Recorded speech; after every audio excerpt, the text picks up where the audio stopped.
بسم اللہ الرحمن الرحیم۔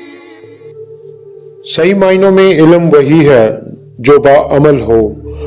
اگر علم پر عمل نہ کیا جائے تو وہ وبال بن جاتا ہے۔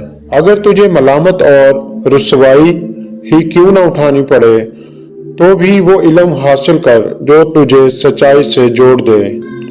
دنیا دو قسم کی ہے، ایک حلال کی اور ایک حرام کی، اور یہ دونوں بری ہیں کہ حلال پر حساب ہوگا اور حرام پر عذاب۔ چار نفسوں کے ساتھ ان چار پرندوں کو مار ڈالو، یعنی فاحشی کا مرغ، لالچ کا کوا، سجاوٹ کا مور اور شوق کا کبوتر۔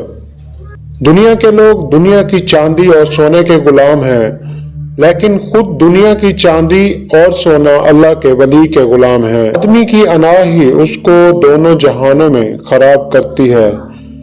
اے اللہ کے بندے، تو اللہ کے سوا ہر کسی کو بھلا دے اور ذکر اللہ میں مصروف ہو جا۔ اگر کوئی عورت کسی غیر کے لیے بنتی سنورتی ہے تو اس کا یہ بننا سنورنا اس کو جہنم کا ایندھن بنا دیتا ہے۔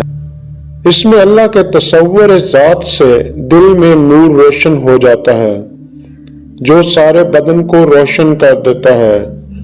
علم تصوف اس میں اللہ ذات سے حاصل ہوتا ہے۔ عاشق بن جاؤ، اپنا دل چٹان کی طرح رکھو۔